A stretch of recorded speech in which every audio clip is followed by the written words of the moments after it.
Hello Kabilabs! Malimit sa mga nababasa ko sa mga comment section kung paano daw ba maging vlogger or YouTuber, paano mag-create ng YouTube channel, paano mag-edit ng mga videos, paano mag-download ng mga music and mga sounds effect, paano maglagay ng mga thumbnail, ano yung ginagamit kong editor apps, paano ako nag-film ng aking mga videos, ano yung mga ginagamit kong camera, and pinakamarami sa tanong ng lahat is paano ba makikilala ang ating channel. And last, paano ka ba kikita dito sa YouTube? So kung gusto mong malaman lahat ng kasagutan sa ating mga nabanggit, just keep on watching. Red lights, stop signs, I still see your face. Hello Kabilabs! Welcome back to my channel. For those who are new to my channel, my name is Ems Amita. Isa po akong vlogger / caregiver dito sa bansang Israel. So in this topic, tuturuan ko kayo step by step kung paano tayo magsasucceed sa larangan ng pag-YouTube. Pero uumpisan ko muna sa pinaka-beginning na how to create YouTube channel. Okay, bago tayo mag-umpisa ng ating YouTube channel, tanungin muna natin yung sarili natin kung ready na ba tayong mabash. Kasi ang pinaka number 1 na puhunan dito sa pag-YouTube, kailangan makapal yung mukha mo. Kasi kung madali tayong masaktan, hindi para sa atin ang pag-YouTube. Kasi alam naman natin na hindi lahat ng tao mapipilis natin. So, once na nag-start tayo dito, tanggapin natin lahat ng opinion ng mga tao kasi hindi lahat ma-appreciate yung ginagawa nating effort. May mga tao na gaano man kaganda yung hangarin mo, kung ayaw nila sa'yo, sarado yung isip nila. So, dapat maging ready tayo doon. Kailangan matibay yung loob natin at makapal yung mukha natin. Kasi, kapag isang vlogger ka, more on pagbablog ka sa labas. So, magsasalita ka sa labas at maraming taong nakatingin sa'yo. So, normal na po yun. Marami ng mga vlogger ngayon. Kaya, pag pinagtitinginan tayo sa labas, wag na kayong mahiya kasi alam naman nila yung pagiging vlogger. So, bilang isang vlogger, kapag pinagtitinginan ka, nasa labas ka, nakaka-distract po talaga yun. Pero, nasa inyo po yan kung magpapadistract ba kayo o hindi. Kaya dapat, bago nyo pasukin tong pag-YouTube, tanungin nyo muna yung sarili nyo kung ito ba talaga yung passion nyo, kung gusto nyo ba talaga to. Kasi marami sa mga YouTuber hanggang sa umpisa lang. Kadalasan hindi sila nagsasucceed kasi hindi sila handa. So kung talagang desidido na talaga tayo maging YouTuber, that's the only time na pwede na tayo mag-create ng YouTube channel name. So tuturuan ko po kayo step by step kung paano mag-create ng very catchy na pangalan. Kasi kailangan, pag gumawa tayo ng YouTube name, kailangan catchy. Yung madaling matatandaan at wala kayong katulad. So, bago kayo mag-apply or gumawa ng YouTube name, i-search nyo muna siya kung meron kayong kapangalan. Halimbawa, Ems Kitchen. Kung meron akong nakitang kapangalan ko sa YouTube, hindi na yon ang gagamitin ko kasi malilito na yung mga future viewers natin or future subscribers natin kung marami tayong kapangalan. Kaya make sure na unique yung may isip nating pangalan and very catchy. Wag yung napakahirap ang spelling at mahaba. Dapat maiksi lang, pero very catchy. Okay, so umpisahan na natin kung paano mag-create ng Gmail account. So, press natin si YouTube. So, let's say, wala pa tayong account. So, dito, wala pa siyang naka-register. So, pindutin natin to. So, makikita natin dito, sign in. Press natin yung sign in, then itong plus sign. Then, pag nakita nyo to, mag-create na tayo ng ating account. So, nakikita nyo ba yung create account? Press natin yan. Then, for myself, ang ilalagay natin. So, dito na mag-i-start. Wag nyong kakalimutan na kapag ka nag-create tayo ng Google account, ito yung lalabas sa ating YouTube channel. Ito na yung YouTube channel natin. So, di ba yung pangalan ko, Ems Amita? Kasi ang nilagay ko dyan, Ems, yung first name, and last name ko ay Amita. Pero ito yung pinaka-importanteng tips ko na kapag gagawa tayo ng Google account or YouTube channel, make sure na catchy. Very catchy and madaling matandaan yung gagawin nating YouTube channel. So, halimbawa, ito yung gusto kong pangalan. Bilang ito yung totoo kong pangalan, ilalagay ko ay Emily in Israel. So, example lang po ito Then, next. Next na tayo.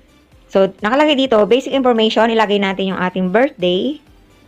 So, pagpalagay na natin ang birthday natin na January 1. Then, pagpalagay na natin 1990.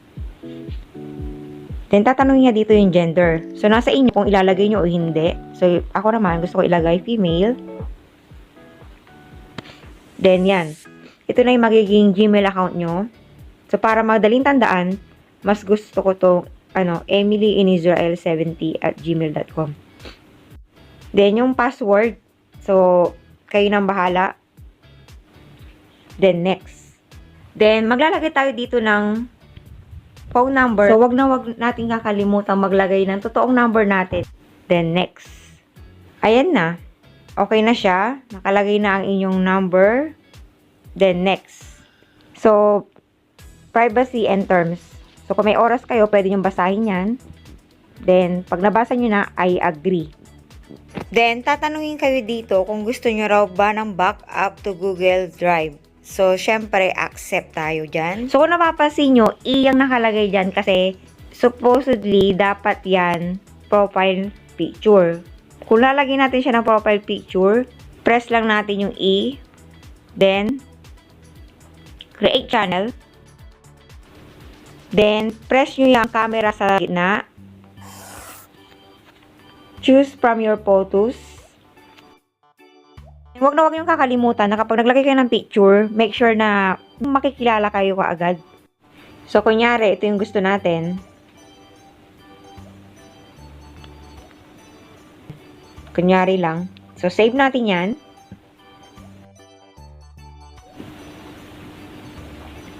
Then, tada! Meron na tayong picture. So, nakikita nyo dito sa Emily in Israel, siyang lapis dito.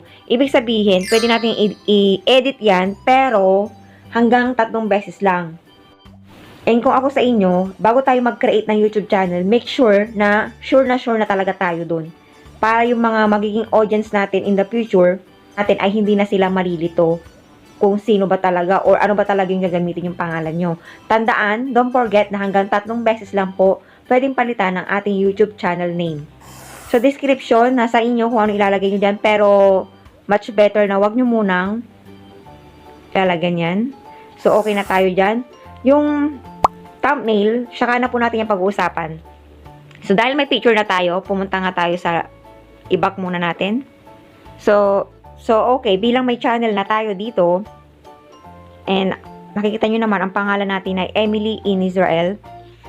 So, yan na yung magiging channel natin, pangalan natin. Pag mag-upload tayo ng video, halimbawa mag-upload na tayo ng video, pindutin nyo itong plus sa baba, then upload a video. Then, halimbawa, ito yung gusto natin i-upload, i-press lang natin yan. Then, next. Then, wag na wag yung kakalimutan na itong public, itong bilog, laging unlisted lang yan. Bakit? Kasi, bago natin i-public ang ating mga videos, make sure na meron yung thumbnail and description.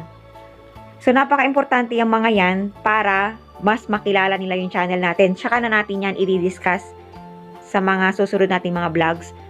So, for the meantime, i-next natin yan. Then, tatanungin nila kayo dito kung made ba sa mga bata or hindi. Kung para ba sa mga bata yung inyong videos o hindi. So, dapat, it must be no. No dapat yan. Then, upload. So, kung nakikita nyo, yung library, umiikot na siya kasi nag-upload na yung inyong video. Dahil seconds lang tong in-upload natin, yan ang bilis niya mag-upload. Pero kadalasan, kapag umaabot yan ng minutes, napakabagal. Umaabot yan ng oras. So, ito na yung na-upload natin. Ngayon naman, kung lalagyan natin siya ng title saka description, edit muna natin. Then, yan. Pwede na natin lagyan dito ng title. Halimbawa, my TikTok. Yan. Then, description, having a good time. So, yan, bahala na kayo kung ano ilalagay nyo dito. Napaka-importante ng description kasi dyan makikita kung ano yung nilalaman ng inyong vlog. So, wag na wag yung kakalimutan maglagay ng kahit na ano dyan sa description box ninyo. So, save natin kasi meron na tayong title. So, kapag pag okay na tayo dyan, saka na natin siya ipapublic. Yan o. Then, back. Then, save. So, yan. Nakikita nyo yung bilog. Naka-public na yan. Ibig niya sabihin. So, that's it. Ganyan lang po kadali maggumawa ng Gmail account, ng YouTube channel name, and kung paano mag-upload.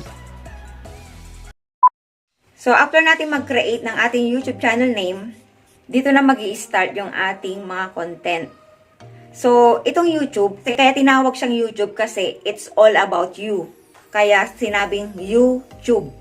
Showcase your talent kung saan ka magaling. Kasi nag-uumpisa pa lang tayo kaya hindi natin alam kung saan ba talaga tayo papunta.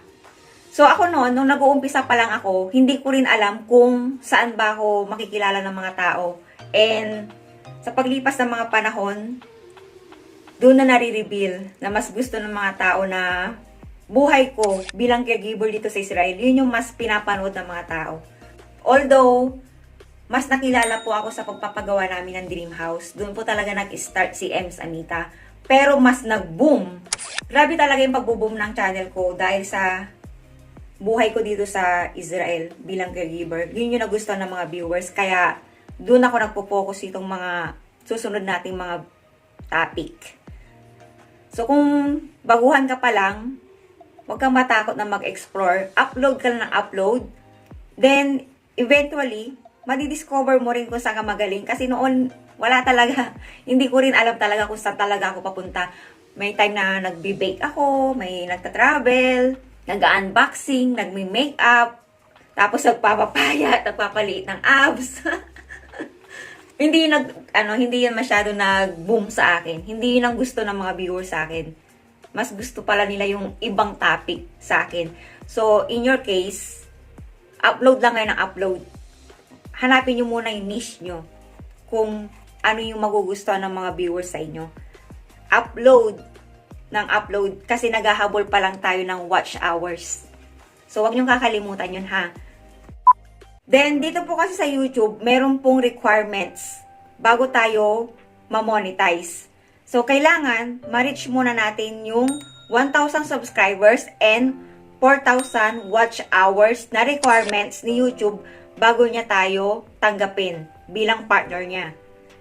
So, kailangan yung 1K and 4K na yan, ma-reach natin yan in just 1 year. So, bilang hindi naman tayo kilala, and ordinaryong tao lang tayo, hindi naman tayo artista, hindi naman tayo politician, so, napakahirap po yan. Alam ko, marami sa inyo dumadaan sa ganyang struggle kasi napagdaanan ko rin po yan. So, tuturuan ko kayo ng mga tips para madali nyo po makomply yung requirements si YouTube. First of all, mag-upload lang kayo ng mga videos. Kasi nag-uumpisa pa lang tayo. So, huwag kayong matakot na mag-explore or mag-focus muna tayo kung saan tayo komportableng topic. Halimbawa, mahilig tayo magluto. So, doon muna tayo mag-focus or minsan, di ba, mahilig din tayo mag-makeup or mag-travel. So, mag-upload lang kayo non-stop kasi naghahabol pa tayo ng watch hours. Then, para mag-enjoy yung inyong mga viewers, don't forget na kapag mag-upload tayo ng mga videos, kailangan yung pagkuha natin is naka-landscape. Dapat nakahiga siya. Kasi pag nakatayo, pag in-upload natin yan sa YouTube, meron siyang, hindi siya buo. Hindi siya buo. Kaya kailangan pahiga. Kasi ang standard size ni YouTube ay 16 by 9. So, landscape dapat. Then, kapag mag-shoot, wag na wag yung kakalimutan yung lighting. Kasi napaka-importante rin yung lighting natin para maganda tayong panoorin at hindi maboring yung mga viewers natin.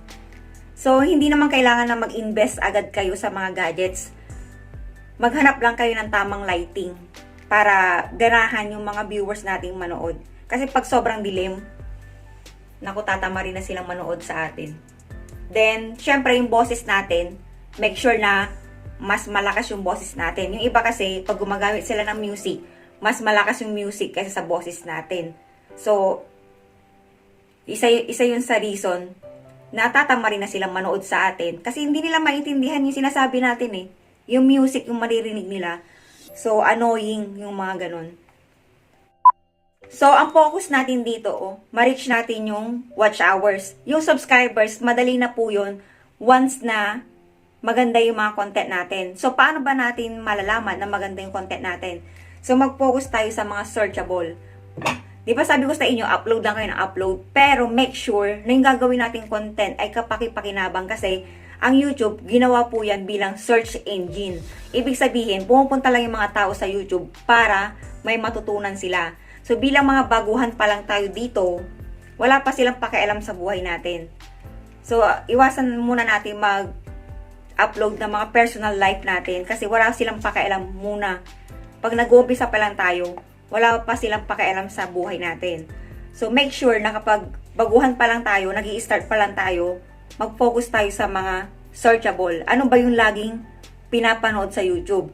Kung nahihirapan kayo doon, bilang ikaw, ano ba yung lagi mong pinapanood sa YouTube? Doon ka na lang mag-focus. Ano ba yung lagi mong pinapanood? So, yun yung gayahin mo. Yun. Isa yun sa mga tips natin. Mag-focus tayo sa searchable na content pag nag-uumpisa pa lang tayo. Para makagain tayo ng more subscribers also. And I'll be honest with you, napakahirap kumita dito sa YouTube. Kaya kung ang purpose mo ay kumita dito sa YouTube, maybe this platform is not for you. Kasi yung pagpasok natin sa YouTube, para din tayo nag-aartista, para tayong pumunta sa ABS-CBN or sa GMA na hindi natin alam kung magugustuhan ba tayo ng mga tao, kung sisikat ba tayo o hindi. So, ganun din po dito sa pag-YouTube. Mas maganda, kaya natin pinasok ang pag-YouTube kasi masaya tayo sa ginagawa natin. Masaya tayo na nakapag-inspire tayo ng kapwa natin, nakapagbigay tayo ng munting informasyon, na-i-share natin yung mga ideas natin. Yun naman talaga yung isa sa mga purpose natin. So, bonus na lang para sa akin na sumasahod ako dito sa YouTube. Siguro yung hindi matutumbasan ng pera na nagagawa ng YouTube sa akin is dito ko nakikilala yung sarili ko at nakikita kong unti-unti nag-i-improve ako kasi dati po talaga mahiyain talaga ako and never pa akong nagsalita sa harap ng maraming tao. Pero dito sa pag-YouTube, dito sa pag-usap sa camera nang ako lang mag-isa, parang nasasanay na rin ako. Mga susunod nating tips, huwag kayong mag-alala kasi tuturuan ko kayo ng effective way kung paano natin kakausapin yung sarili natin sa camera.